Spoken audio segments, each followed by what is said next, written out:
All right. So I'm going to go ahead and record the progressivism lecture so that way we can get this aspect of it taken care of, especially since we're going to be reading the documents for the discussion board in class and kind of talking about that in class.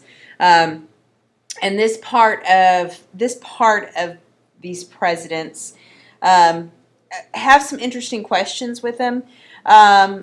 But I think we'll kind of hit on a lot of that when we do the imperialism discussion board. So hopefully this will be a good call. We're looking at this period really from 1890 to 1920. So we're actually backing up a little bit into this period of the Gilded Age where you see businesses beginning to become highly influential in society, and you're really dominating the political landscape and the social landscape. And those middle class reformers that are beginning to have some real questions about, what about the promises of the Declaration of Independence, and is there fairness, and what do we do about all these poor people, and all these questions that kind of bubble up. And I've kind of mentioned this before, especially when we talked about politics, that this concern about, are we really fulfilling the mission statement of this country through industrialization is a really compelling issue. People are really asking this question, and so that's where progressive reform comes from. And progressivism is not, we tend to think of everything in such black and white terms nowadays. You're a liberal or you're conservative or whatever. Progressivism is typically an attitude that can be either, Republican or Democrat, left or right. You can be a very, very kind of moderate, cautious person and still be progressive.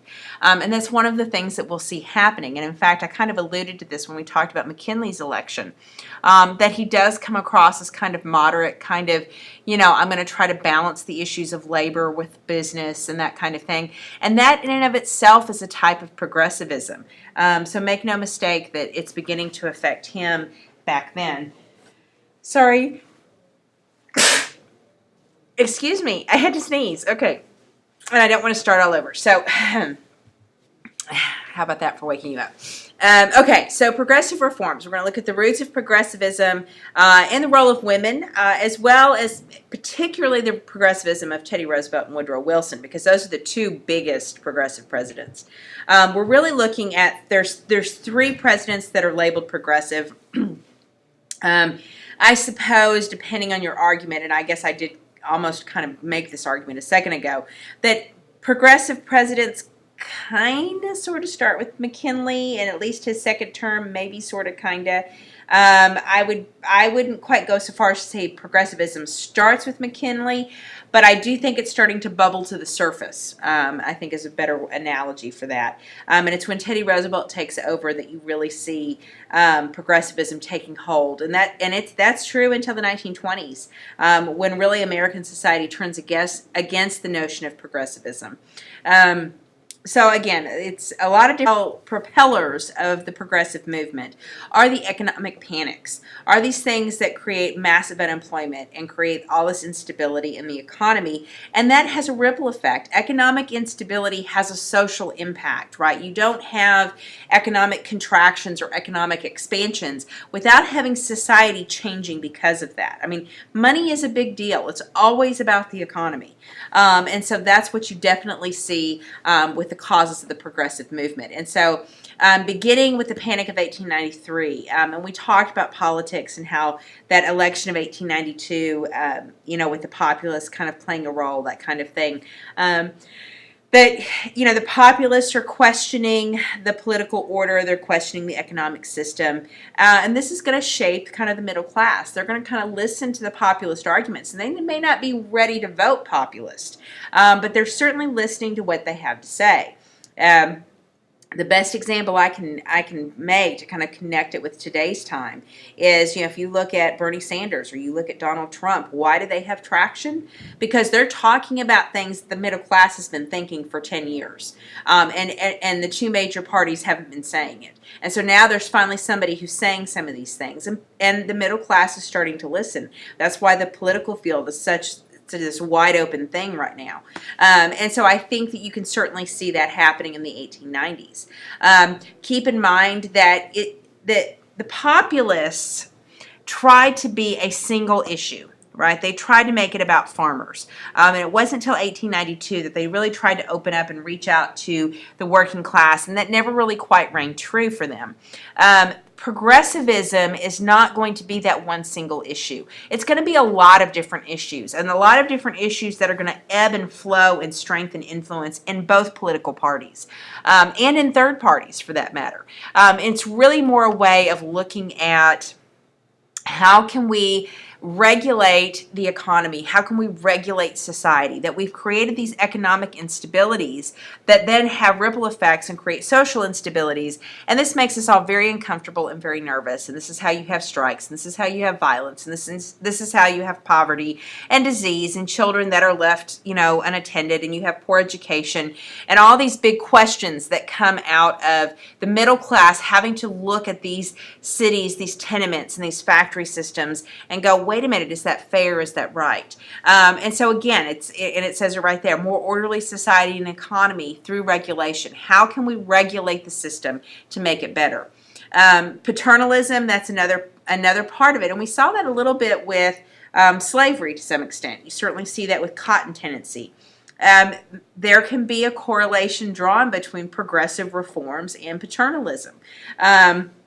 This is one of kind of the dilemmas of the political machine, that while the political machine was far from democratic, and I'm not suggesting that at all, I am suggesting that they responded to poor immigrant voters much better than the progressives ever did. The progressives it becomes very easy for them to ignore groups like immigrants or groups like Black Americans, right? They get kind of pushed to the side too because they don't have a strong enough middle class base to really get their voices heard. And most middle class people are, at best, unaware, and at worst, still racist. So I think that that's something you should keep in mind. And so they really go after the political machines. They really go after the systems that had given, some political power to the poor, to the working class, to the immigrants, and even to the blacks. And, and they're targeting that. Even the idea of extending suffrage to women is an idea of, this is going to sound ironic since we're talking about extending a vote to women, but it's a way of extending paternalism, because the assumption was that women would vote the way their husbands voted. And so that in essence, that by giving women the vote, you're doubling, a nice middle class vote. And so there's definitely that sense that that women's suffrage is going to kind of increase that level of power. So just kind of keep that in mind. Oh, I'm sorry for yawning. Progressive beliefs, people are essentially good, is what progressivism aspires to. Rather than that kind of social Darwinist, we're going to, it's dog eat dog kind of world, that basically that if we can create a positive environment, we can make people better, that people's inherent tendency is towards good decisions, that if we can encourage an environment where, children are fed and children are educated and they see the benefits of a higher standard of living, that they're going to go for that. And they look for actual, things that you can measure. I mean, this is one thing, and we've kind of alluded to this when we talked about efficiency and that sort of thing. The move towards efficiency and standardization is in some ways a progressive trend. This is what, we have to be able to see the results. We want to be able to measure the results. We want to be able to know that what we're doing is working.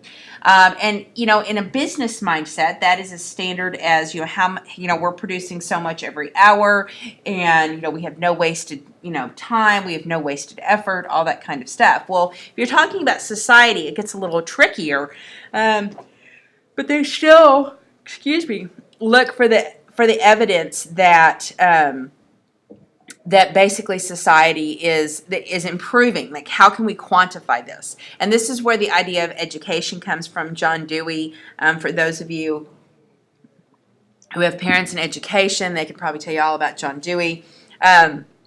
He was a huge advocate for kindergarten and elementary schools and for kind of cooperative, for classroom environments, rather than having The old schoolhouse where, there was a guy where you had multiple grades in one classroom and you had the guy with the ruler walking around, and basically he's directing a lot of individual effort, or by extension, a one-on-one tutoring, or one tutor for every 3 kids or something like that you would have with wealthy households.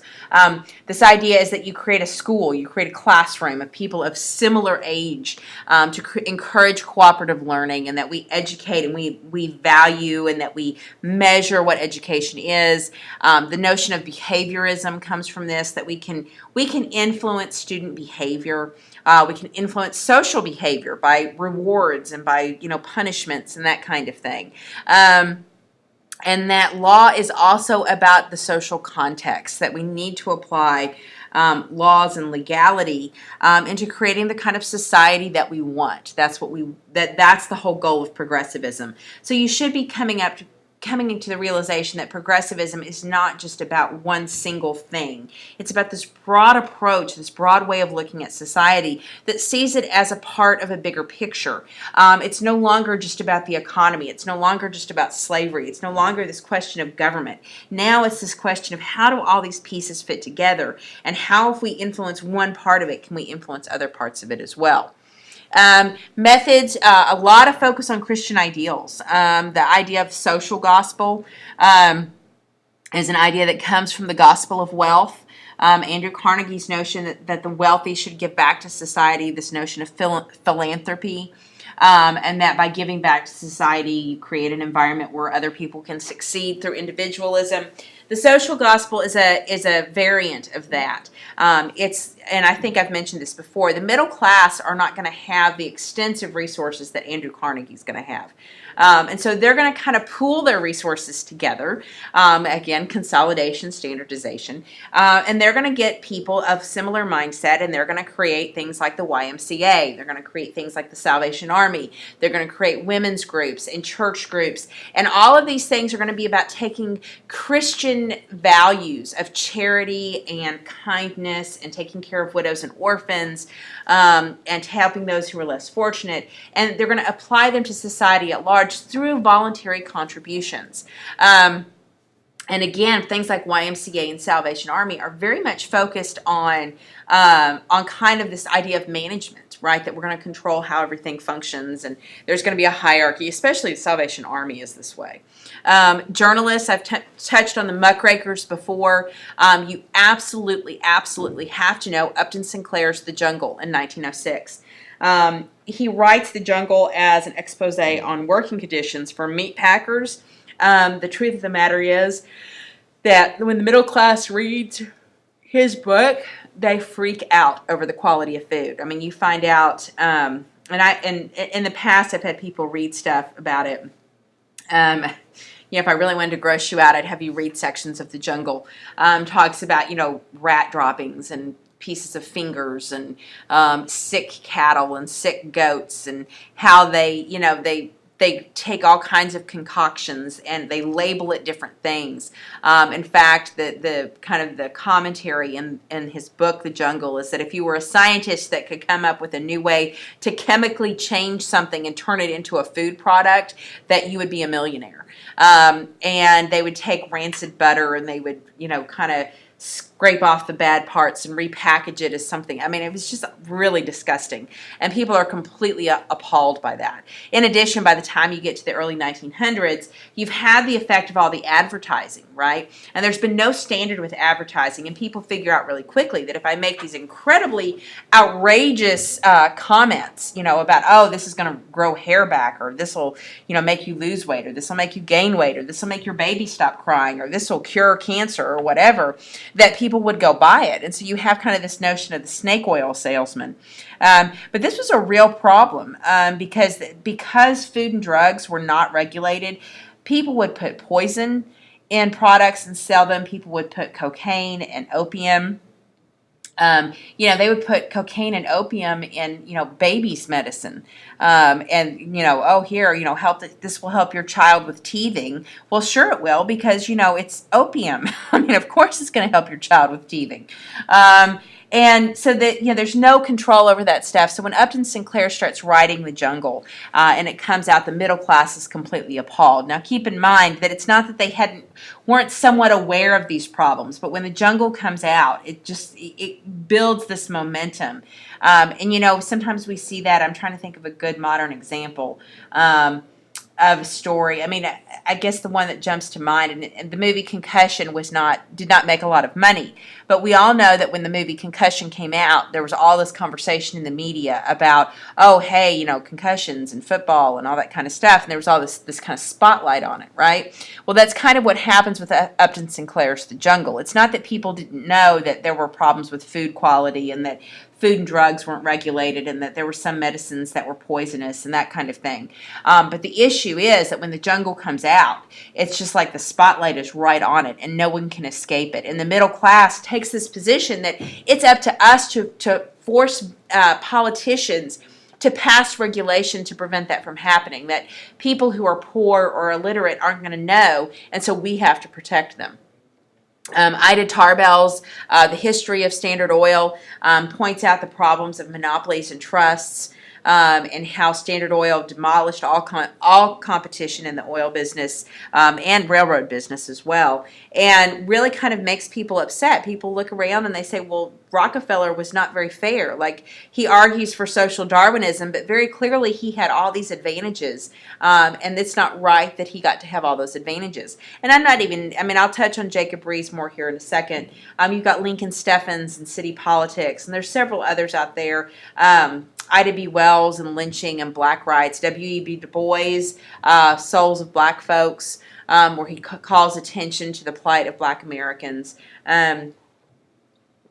So you have a lot of muckrakers out there. And so this is really kind of the golden age of journalism, if you must know. So if I have any budding journalists out there, this period is really kind of a high point. And Teddy Roosevelt had a very close relationship with journalists. Really, really got along well with them. They liked Teddy Roosevelt. He was really good at kind of, yucking it up with them and joking around, and he always had some great quote for them. And so he worked very, very closely with journalists in a lot of ways. They would call things to his attention, and he would kind of carry the ball. They would continue to focus the spotlight, and he would kind of handle it from the other perspective. So just kind of understand that progressivism relies on journalism and the muckrakers, but it wouldn't be without the progressive presidents that the muckrakers would be able to have any influence. So it's kind of a two-part system. Volunteerism, collective action, lots of volunteer work, and I've mentioned this with middle-class women, that they have the time and the disposable resources. I mean, not that they're filthy, stinking rich, but they have just enough money that they can make things happen. And so you're going to definitely see that. And you're going to have a tendency towards more controlled city and state government. As more middle-class people vote, as progressives begin to propel political change and kind of put things in place to clean up our political system, what will happen is that control for politics goes away from your party bosses and kind of the corrupt system that we'd seen before into kind of centralized control. Centralized control that's supposed to be held accountable to the voters. And so again, this is the net result of all of this is a lot more kind of control and influence of society, a lot more control and influence by the government, and a lot more control and influence by the middle class. And that's because of their incredible growth during the Gilded Age. Women are a huge part of this. And I touched on this a second ago, that women's suffrage, one of the reasons this becomes a real issue, in my opinion, is that, the idea comes out that if we can get women to vote, that they're going to vote for these progressive reforms. That, one guy who wants to vote for, temperance and, believes that there should be some railroad regulation, that if his wife is able to vote, then they can both vote that way. So you definitely have that. And again, this is tied to, the middle class comfort level and standard of living. It's very closely tied to education. You can't get away from that at all. As you have a growing and expanding middle class in the 1880s and 1890s, their daughters will be educated. Their daughters will go to college. And their daughters, when they go to college, come out and they say, I think I don't want to just rush and get married and have kids. I think maybe I want to make a difference in the world around me. And so that's what they start trying to do. And so this is where you begin to get women like Alice Paul, Ida B. Wells Barnett. I mean, this is an educated black woman. Largely, really kind of brought herself up in a lot of ways. And, she becomes a huge advocate. Matter of fact, she has to leave the South because her articles about lynching create death threats for her. Alice Paul, again, very educated. She becomes an active part of the women's suffrage movement. Without her, the women's suffrage would not have gone as far as it did or as quickly as it did. Margaret Sanger's another interesting story, which is that, she advocates for birth control. And Margaret Sanger's kind of interesting because when she advocates for birth control, she's doing it because she thinks that poor women shouldn't have so many babies. And some of it has to do with the health of the mother, that, it's unhealthy for women to have a baby every 10 months. But also that it's dangerous that when women have too many kids, that they're more likely to die in childbirth, which leaves these children, orphaned, or at least without a mother. But also because she feels that, we've got to control alcoholism and the abuse and all the kind of, consequences of poverty, and that means we need to make them have fewer babies. So Margaret Sanger gets into a lot of trouble over spreading birth control. And Margaret Sanger is kind of the foundation of Planned Parenthood. That's where Planned Parenthood comes from. It is a progressive reform that starts initially with the idea that the poor don't need to have so many babies. And we need to introduce ways for women to and remember, middle class women have been watching and controlling how many children they could have because they wanted to be sure they had the resources to take care of their children. So this idea was we need to educate lower class women on how to do that as well. And Margaret Sanger gets in trouble a lot over that. So it's just kind of an interesting backstory there about how women begin to stand up to these ideas of Victorianism in ways, and I don't know that there was ever this, it wasn't like they sat down and said, yeah, we're going to challenge Victorianism. It's just a product of this growing middle class in a lot of ways.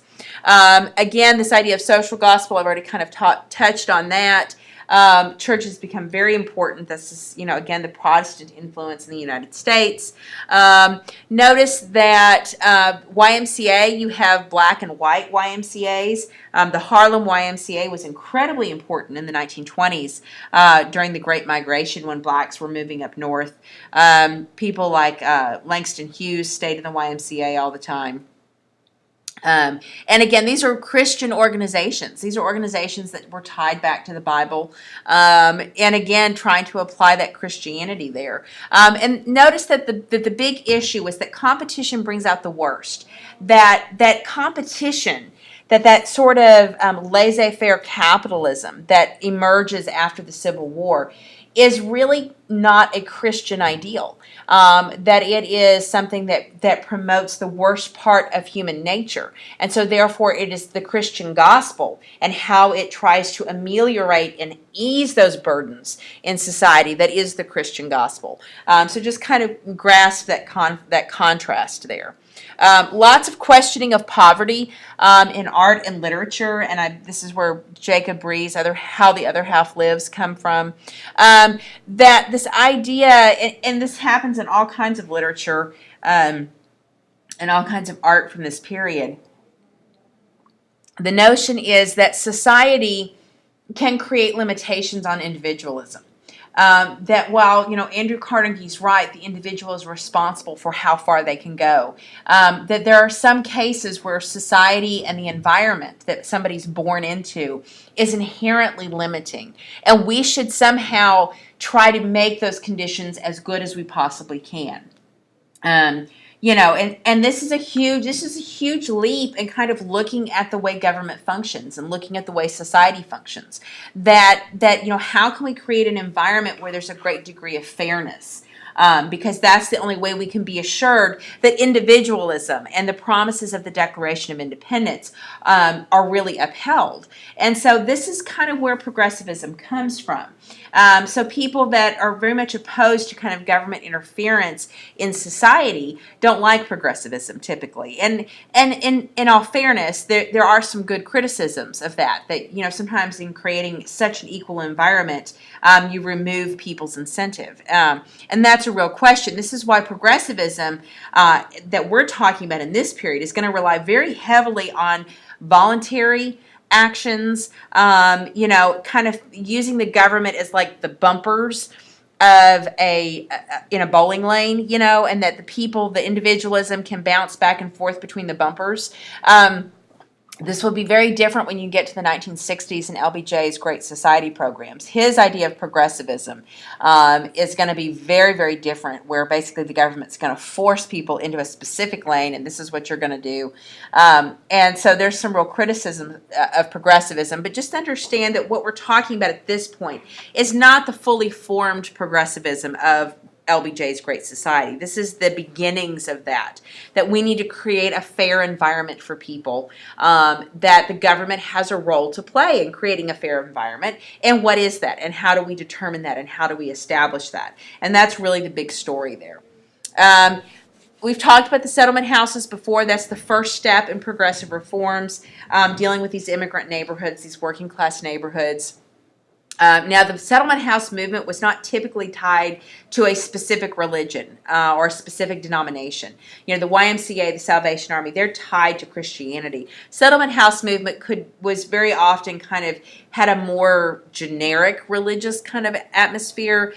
Because they're in immigrant neighborhoods, they typically allowed immigrants to have whatever their native beliefs were. So they instead focused on how do we improve the conditions, how do we provide them good food, how do we teach them to cook, how do we teach them to control how many children they have, how do we provide education and English language, and all those kinds of things. And so women are very, very important in the settlement house movement in creating these neighborhoods. So you get these well-to-do women that are able to galvanize resources to clean up these neighborhoods. And that's really kind of the first phase that we see. Here's a picture of Hull House in Chicago, which we've already talked about. You've already seen these pictures. So if women are a big part of the settlement house movement, and if they're beginning to be very active in the reforms of the middle class, when you get to women's suffrage, it really begins to ramp up during the Progressive era. What you see is that, of course, Seneca Falls in 1848, that women were supposed to protect the home. The notion really coming from Seneca Falls was that somehow women would clean up politics. Well, obviously women's suffrage gets pushed aside because of the Civil War. After the Civil War, everything's kind of in a mess with women's suffrage. This is largely due to the passage of the 15th Amendment. A lot of women are very unhappy that black men got the right to vote and that they did not. This kind of fractures the women's parties, really until you get to Carrie Chapman Catt and NASA.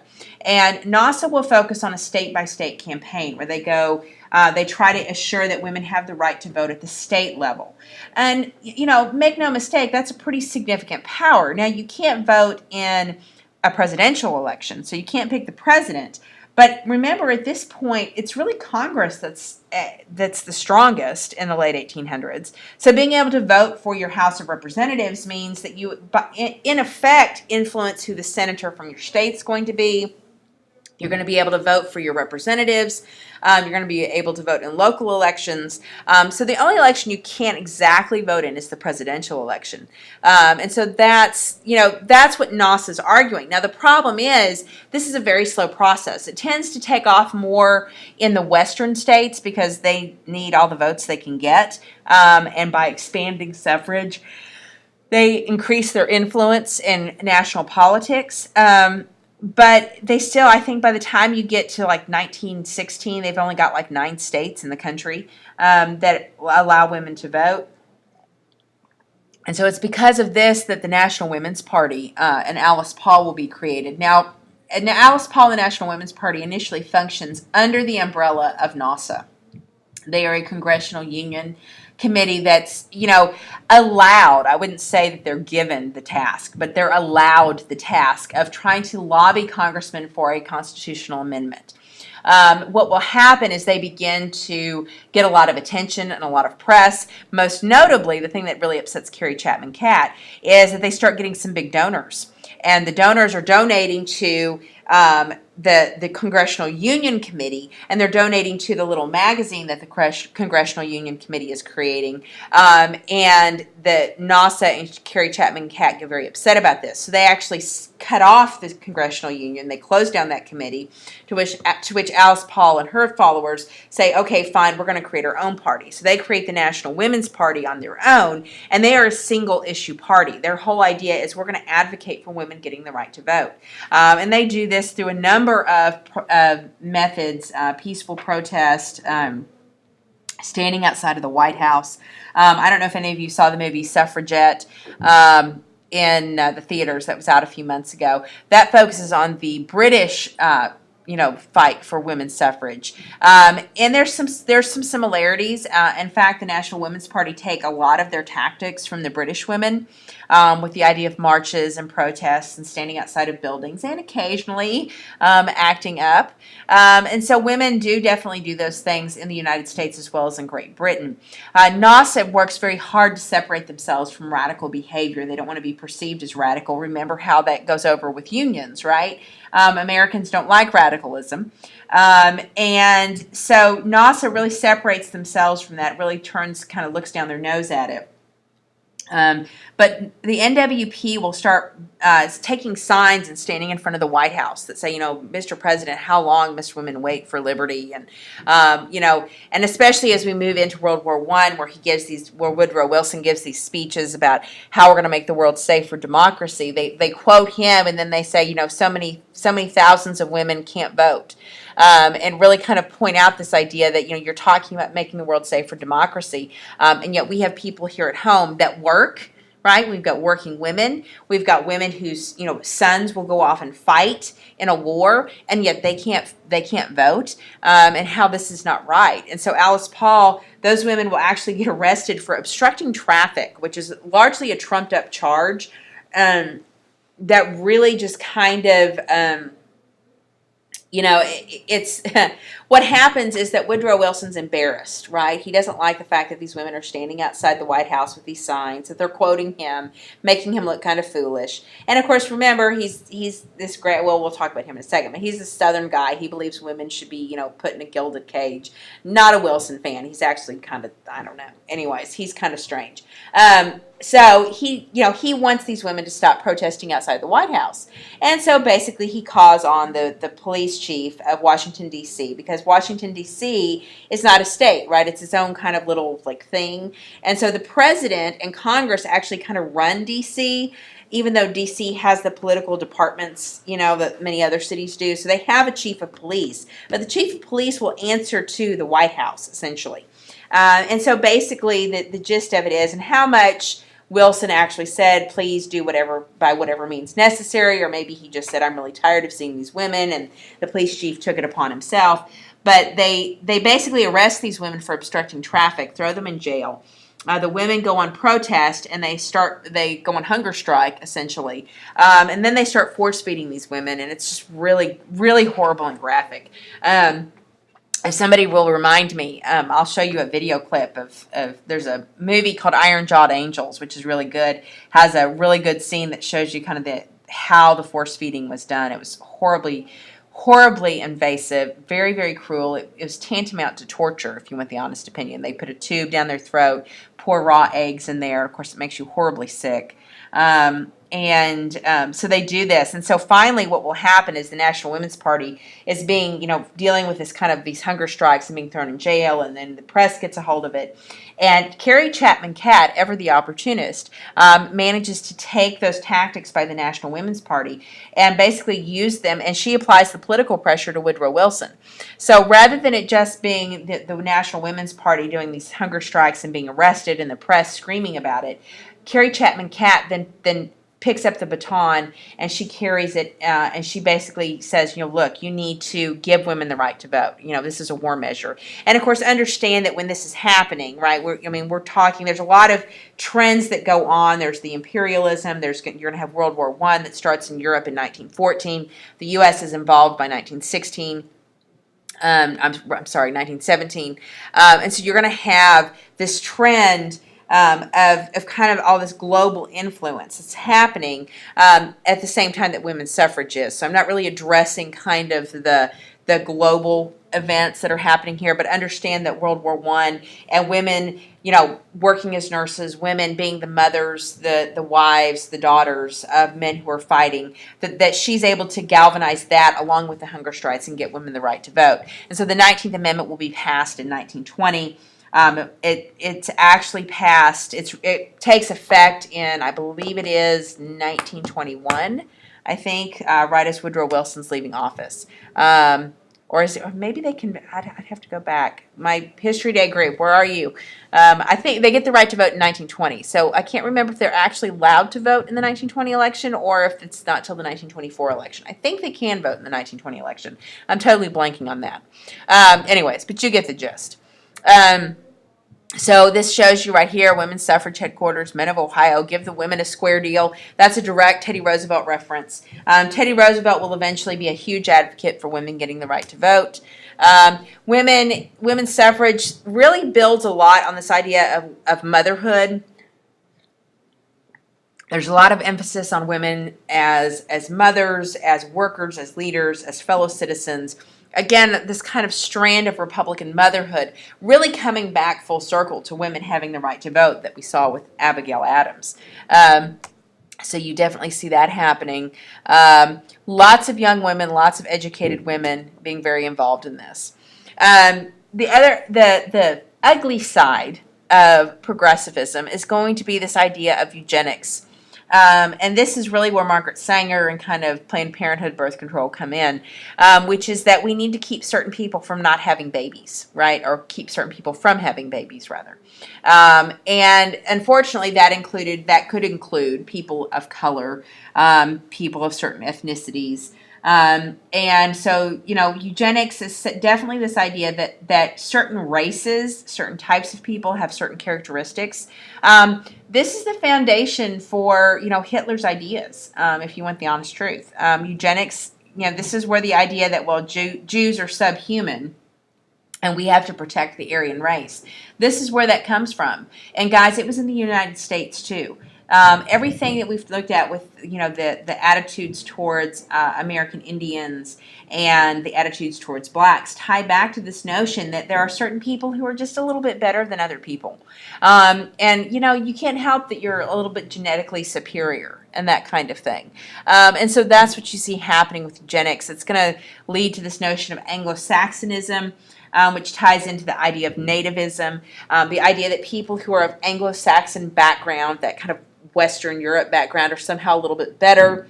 They're going to advocate for lots of immigration restriction. They're the ones who are going to believe that we need to Americanize everything, that we can basically shape foreigners and kind of make them be like us. And that they're going to come up, they're going to focus a lot on controlling alcohol. The Women's Christian Temperance Union, I think I have that backwards. Christian Women's Temperance Union. No, it's WCTU. I have it backwards. Sorry, I looked at this like 9 gazillion times and just realized that. So basically, they want to restrict alcohol to make. Sorry, it's Monday. It's Music Mondays. So, I'm going to keep talking. Somehow, talking about controlling the masses to the sound of this doesn't sound right. So, the Women's Christian Temperance Union wants to restrict alcohol. This actually becomes a huge progressive issue in the early 20th century, especially in Texas. You have a lot of this idea of dry counties, wet counties. Really big in the South. You have a lot of women using the temperance issue as a wedge to get the vote. They also talk about cleaning up certain red light districts. And all of this is done in the name of protecting women, in the name of protecting families. That men are so, uncontrollable that they need women voters to come in and clean up these districts and all that sort of thing. To clean up the problems of the inner city and the factory neighborhoods. Most people will ignore segregation. They don't pay any attention to that, though. And largely because the perception is that blacks were tended to be inferior, and that those who had managed to be successful were the exception, not the rule. And that it would take time for the whole race to kind of get all on board with kind of this, to get to the same level that white Anglo-Saxons are. So just kind of understand that this is the ugly side of progressivism, even though you have some good things that go along with it as well. And this kind of shows you right here the overshadowing curse, the legalized saloon. Has she a fair chance? And so that kind of, again, that appeal to cleaning things up for everyone. They also want to eliminate the boss system, end the political corruption, get the political bosses out, and their ability to manipulate the election system. The Galveston hurricane, I think I touched on this at least one class. The Galveston hurricane hits in 1900, kills several thousand people. And one of the arguments is that it was the way the city was run, and that in the cleanup efforts that they need to have a better system of running the city. And so the Galveston system becomes this process by which you have a city manager and city departments, and they have experts that do things. Because they do this, they have people vote at large spots. And it breaks down this kind of neighborhood control that we saw with the political machines. You're also going to see that Robert La Follette in Wisconsin advocates for the initiative and the referendum. The initiative is a way for voters to get something on the ballot themselves by getting enough signatures. They can have a referendum where basically you take a public opinion. Do we like this law? Do we not like this law? This is most often done in relation to alcohol sales anymore. You can also recall candidates. So if you have a candidate that you know is corrupt, you can get enough signatures and authorize a recall. And most importantly, the primary election system. We're in a primary season right now. The idea was that the primary elections would basically allow the voters to have a say in who the candidates are, rather than letting some political boss handpick candidates. And so you're left with, well, I've got, Tweedledee and Tweedledum, and, these are my only two choices. The idea was we would be able to vote. So this is why when we get to March 1st, people will vote in the primary, and you'll have to choose either the Republican Party or the Democratic Party, because you can't vote in both, right? You have one vote, and that's all you've got. So you get to pick which party you want to dictate who that candidate's going to be. And so you vote with that party, and that influences who that candidate's going to be. And then you go to the general election, and then you get to pick between the two candidates. So this is kind of one of the interesting things. And this comes from the state of Wisconsin. Robert La Follette is kind of the guy that really kind of drives these reforms, and they become very popular. So you see from Wisconsin these ideas. Students, if you will be a first-time dual credit student come next year, Wisconsin leads to this sort of involvement of the people in the general election process, whereas the Galveston system is going to lead to more voters having control over the cities and what the cities do. Those are the most important things. And I think I'm going to stop here because I'm getting kind of long-winded. I also want to check and make sure that all these announcements and music have not totally destroyed this, and I don't need to re-record. Obviously, if you're hearing my voice at this hot second, I did not re-record. Otherwise, you won't ever hear this part. So I'm going to stop here and kind of break this into two sections, and we'll come back and talk about Teddy Roosevelt here in